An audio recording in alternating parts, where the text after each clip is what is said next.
पावसाळापूर्व अत्यावश्यक निगा आणि देखभाल दुरुस्तीच्या कामांसाठी ठाणे महापालिकेची स्वतःची पाणीपुरवठा योजना आणि स्टेम प्राधिकरण या दोन्हीकडे बुधवारी 29 मे 2024 रोजी सकाळी 9 ते गुरुवारी 30 मे रोजी सकाळी 9 असा 24 तासांचा शटडाऊन घेण्यात येणार आहे।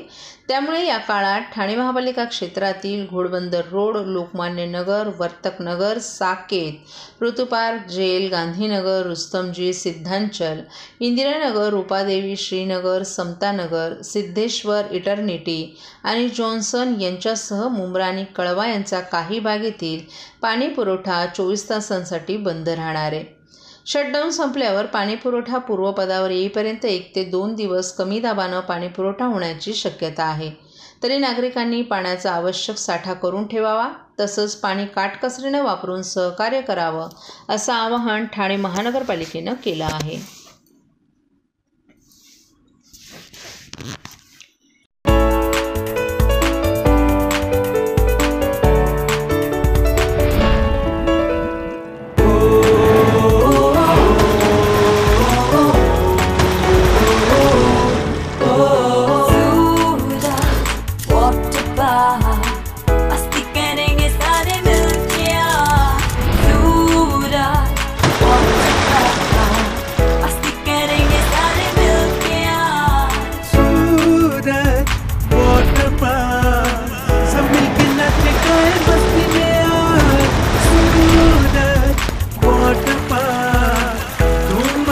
सब मिलके आज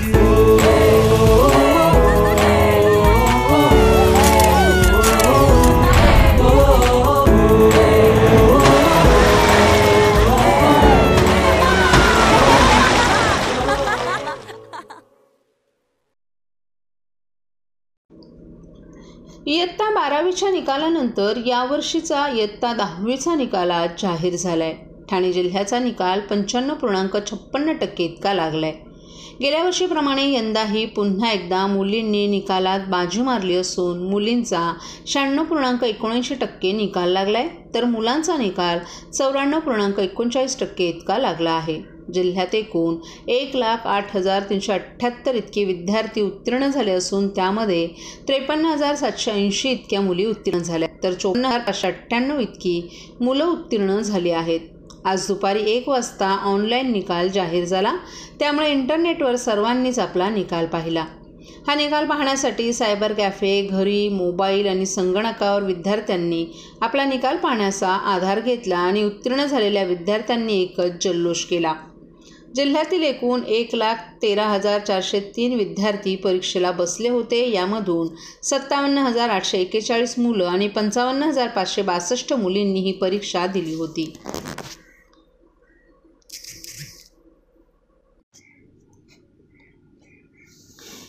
मुंब्रा बायपासवर झालेल्या अपघाताप्रकरणी MMRD आणि संबंधित कंत्राटदारावर गुन्हा दाखल करण्याची मागणी आमदार जितेंद्र आव्हाड यांनी केली आहे। 1 वर्ष उड्डाणपूल सुरू होऊनही या पुलाचं काम का पूर्ण करण्यात आलं नाही असा प्रश्न आव्हाड यांनी उपस्थित केला आहे। तर या ठिकाणी संरक्षक भिंत का उभारण्यात आली नाही असा प्रश्नही त्यांनी उपस्थित केला आहे। गुन्हा दाखल न झाल्यास पोलीस ठाण्याला घेराव घालण्याचा इशाराही आव्हाड यांनी दिला आहे। मुंब्रा बायपास येथे ट्रकखाली कोसळून एक सायकलस्वाराचा दुर्दैवी मृत्यू झाला। या दुर्घटनेनंतर आमदार जितेंद्र आव्हाड यांनी घटनास्थळी तसंच रुग्णालयात जाऊन भेट दिली। हा अपघात असला तरी उड्डाणपुलातील त्रुटींमुळे या अपघाताला त्यांनी MMRD आणि संबंधित कंत्राटदाराला जबाबदार धरले। हा ब्रिज ओपनिंग करून वर्षभर झाले, तरीही ब्रिजचं काम अर्धवट आहे। या ठिकाणी एक भिंत उभी करावी जेणेकरून अपघात टाळू शकतात, ती देखील कंत्राटदार उभी करू शकला नाही। अनेक वेळा लोकांनी तक्रारी देखील केली असल्याचं आव्हाड यांनी सांगितलं।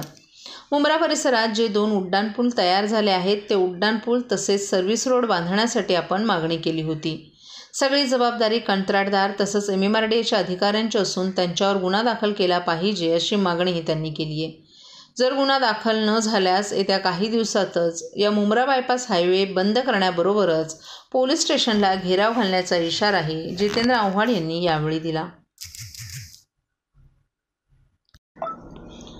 निवडणुकीची मतमोजणी पारदर्शक वातावरणात पार पाडण्यासाठी मतमोजणी केंद्रांवर 24 तास आधीच जॅमर बसवण्यात यावेत।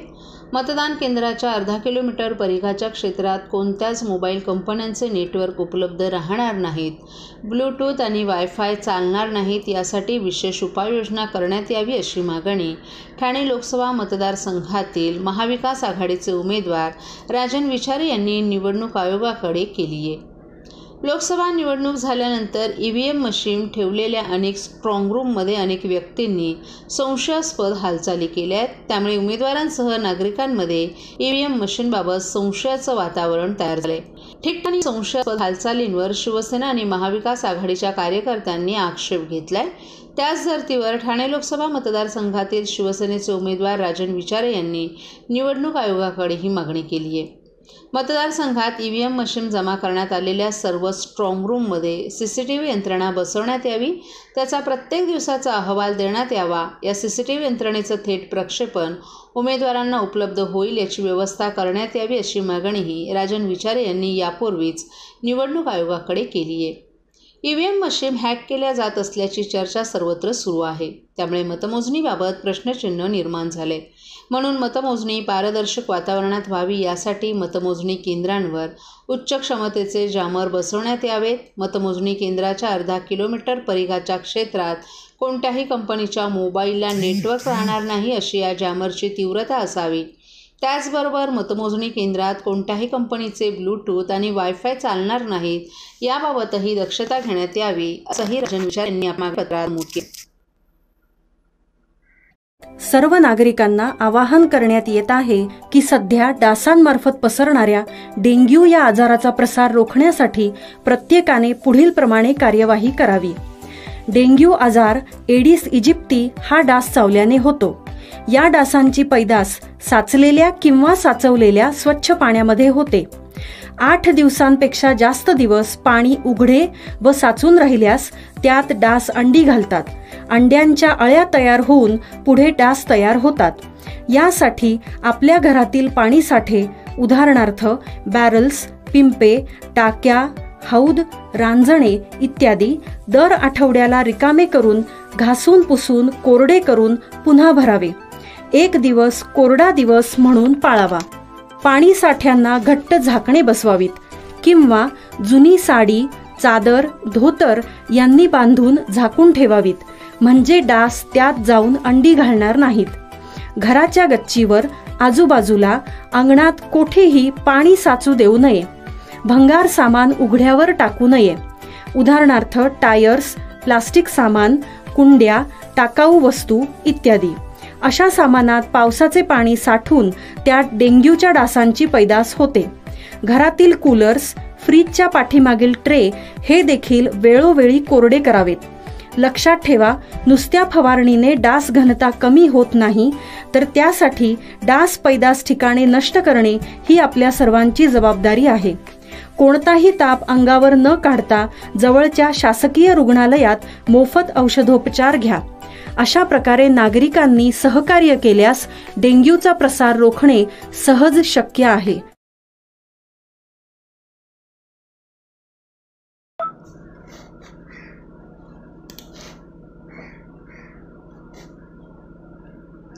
अनधिकृत बांधकामं ही काही राजकीय नेत्यांच्या उत्पन्नाचं साधन असल्याचा गंभीर आरोप शरद पवार गटाचे आमदार जितेंद्र आव्हाड यांनी केलाय. महिना 15 लाखांची मागणी काही नेत्यांकडून केली जात असून ते दिले नाही तर आमचं ऑफिस कसं चालणार असा सवालही केला जातोय. याशिवाय निवडणुकीसाठी अनधिकृत बांधकामांचे पैसे काहींना हवे असल्याचा आरोपही त्यांनी केलाय. मुख्यमंत्री एकनाथ शिंदे यांनी या बांधकामांवर कारवाई करण्याचे आदेश दिले. नंतरही आजही कळवा आणि मुंब्र्यात ही बांधकामं उभीच राहत असल्याचं आव्हाड यांनी सांगितलं. ठाण्यात घेण्यात आलेल्या एका पत्रकार परिषदेत ते बोलत होते. येत्या 2 दिवसात कळवा मुंब्र्यात सध्या सुरू असलेल्या अनधिकृत बांधकामांची यादीच सादर करणार असल्याचा दावाही त्यांनी केलाय. कळवा गावात व्यायामशाळे शेजारी कोणाची बांधकामं सुरू आहेत त्याचीही माहिती देणार असल्याचं त्यांनी सांगितलं. काही ठिकाणी हिरवा कपडा टाकून ही बांधकामं रोजरोजपणे केली जात असल्याचं त्यांनी सांगितलं. चंदा दो और धंदा लो अशी परिस्थिती आहे. त्यात ठाणे महापालिकेचे सर्वच अधिकारीही सहभागी आहेत. यात सहभागी असणाऱ्या सर्व अधिकाऱ्यांवर महापालिका आयुक्त सौरभ राव यांनी तात्काळ निलंबनाची कारवाई करणं अपेक्षित आहे. मात्र ती कारवाई होणार नसल्याचंही त्यांनी सांगितलं. एकूणच अनधिकृत बांधकामांना खतपाणी घालण्याचं काम सुरू असून कळवा मुंब्रा बकाल करण्याचा मनसुबा आखला जात असल्याचंही त्यांनी सांगितलं. त्यामुळे या अनधिकृत बांधकामांसंदर्भात SIT लावून चौकशी करण्याची मागणीही त्यांनी केली आहे. अनधिकृत बांधकामांना ठाणे महापालिकेचा अतिक्रमण विभाग जबाबदार असल्याचा आरोपही आव्हाड यांनी केलाय. खुद्द मुख्यमंत्री एकनाथ शिंदे यांनी विधानसभेत अनधिकृत बांधकामांवर कारवाईचे आदेश दिले होते. मात्र त्यानंतरही बांधकामं उभीच राहत असल्याचं त्यांनी सांगितलं. त्यातही काही ठिकाणी कारवाई करण्यात आलेल्या बांधकामांच्या ठिकाणी देखील पुन्हा बांधकामं उभी राहत असून त्याकडेही कानाडोळा केला जात असल्याचं चित्र असल्याचं आव्हाड यांनी नमूद केलं.